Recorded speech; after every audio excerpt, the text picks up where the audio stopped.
A lot of moving parts. Slavery in the Bible, slavery in society.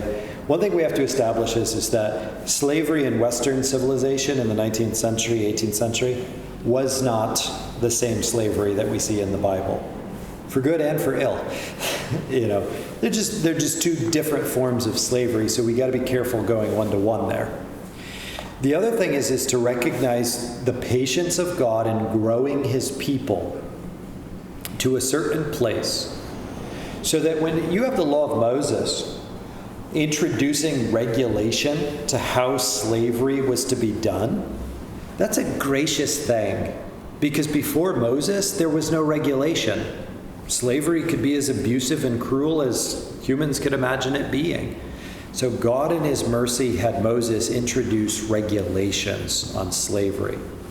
But he hadn't banned it yet. He was patient. He was growing. When you get to the New Testament, you're introduced to the theology of freedom and of liberty that Paul begins to apply to the life of the church in a letter like Philemon, where he essentially sends Onesimus back and says, "Welcome back your brother."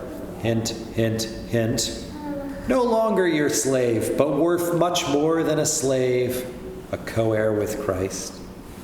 Paul's not overt. He's not saying, hey, he's free now. But Paul is basically saying, look, you can't enslave your fellow brother in Christ. That's kind of the whole point of the letter.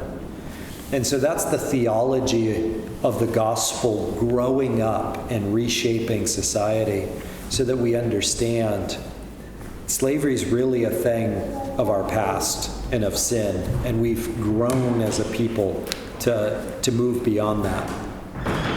The other thing I would say about slavery is we also have to, because going back to the first principle, we have to be careful about our definitions and what we mean. If you sign up for a PhD program at Harvard University, you are a slave.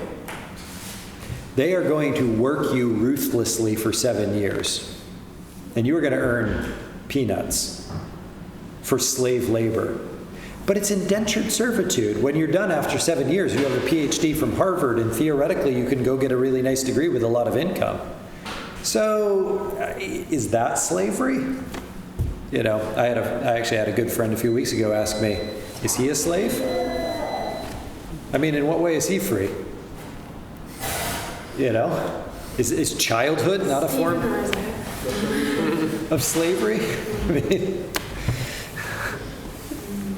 So we have to be careful with our terms and make sure that we're talking about a legitimate sense of liberty.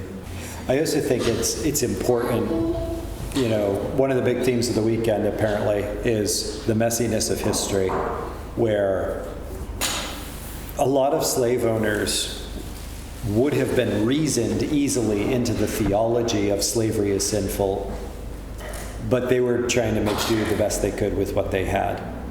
And it's easy for us to sit in judgment on them, but how much more will the successive generations sit in judgment on us for what little we did or how impotent we were in our time with regards to abortion, with regards to sexual immorality, And just recognize we're not gods. We can't just will perfection and purity into the world. There needs to be patience.